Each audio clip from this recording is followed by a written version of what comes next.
dedicated day for honoring U.S. military personnel who have died while serving the United States Armed Forces. We do not know one promise these men made, one pledge they gave, or one word they spoke, but we do know they summed up and perfected by one supreme act, which is and was the highest virtues of men, and including women and citizens. For the love of country, they accepted death and made immortal their patriotism and virtue. A little bit of history.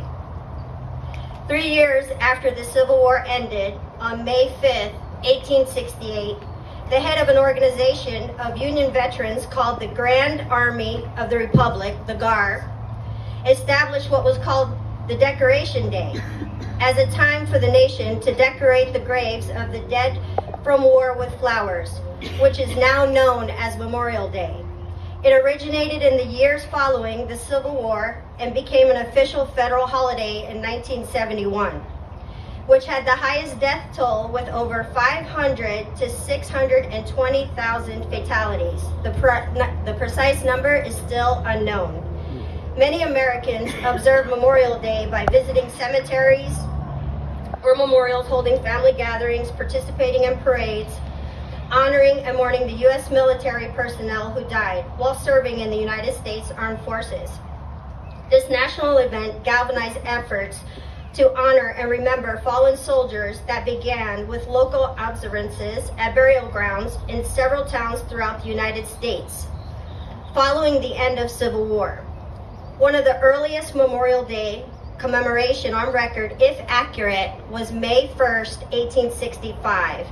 It was a gathering in Charleston, South Carolina, that was organized by freed slaves to pay tribute and give proper burial to Union troops that died.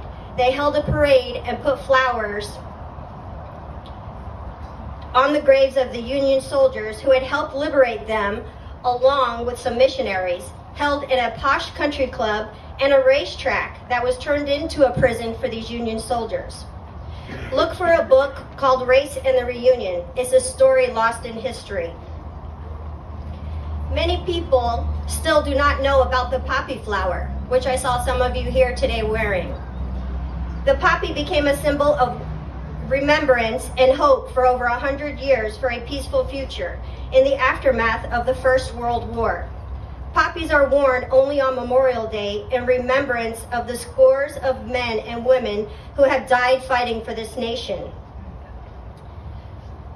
In the spring of 1915, bright red flowers began poking through the battle-ravaged land across northern France and Flanders, which is northern Belgium.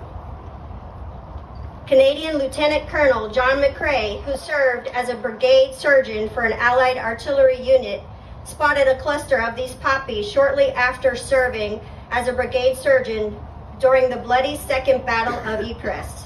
Due to losing one of his friends, he wrote the poem In Flanders Field, in which he gives voice to the soldiers who has been killed in battle and lay buried beneath the poppy-covered grounds. The artillery shells that churned up the soil and maimed and killed soldiers brought not only Clostridia, the deadly bacteria, to the surface, but also encouraged the proliferation and growth of the dormant poppy seeds that later in their beauty bloomed in profusion on the barren scarred land, even in the cemeteries today.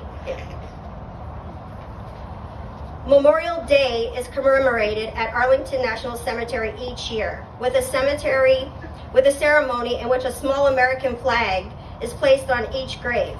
Traditionally, the president or vice president lays a wreath at the tomb of the unknown soldier, but also many military cemeteries take place with a ceremony on this day, as well as you can see here today. One of the most traditional ways to observe Memorial Day is by visiting cemeteries and placing flags or flowers on the graves of fallen soldiers. This solemn act symbolizes our appreciation and acknowledges the sacrifices made by these courageous individuals. Today we remember those who sacrificed so we could live in freedom. This Memorial Day, we're thankful for those who gave their lives while serving this nation, and we're thinking of those who have lost someone they love. Thank you for your sacrifice. For this day, this holiday is very important and personal to me, for I am a soldier, and I love freedom. The soldiers that never came home gave me what I have today.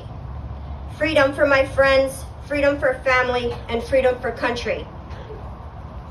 So this day is not just about honoring those who have died. We should appreciate every day we are here and giving thanks to those who died, who did the ultimate sacrifice for us. The new generation is following, with still so many ongoing major conflicts around us, like Ukraine, Israel, Iraq, Afghanistan, and more. May we never forget, because they are never forgotten. If you ever go to Washington, D.C., please go see the memorial wall. Just take a moment of silence and remembrance. Also, sometimes I will let you know there's a traveling wall now going around every state. On the wall, you'll see the Vietnam veterans, which now includes the New York Tower. Firefighter names from September 11th. It's extended. It's very humbling to see the list of names that are on the wall, and you know very well so many names are missing. And we just want to thank all of them and appreciate them in remembrance.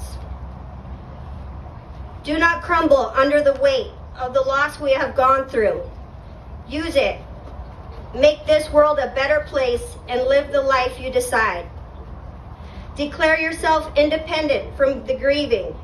Use the rights they fought for to honor them and contribute the legacy of liberty and freedom that people worldwide look to for us. If their memory lives on, they are not dead. Earn this and be proud that you are both capable and worthy of carrying that weight. And that's from a Marine Scout sniper. For those who left, never to return. For those who returned, but were never the same. I want to thank you all for coming and have a great Memorial Day no matter how you celebrate it.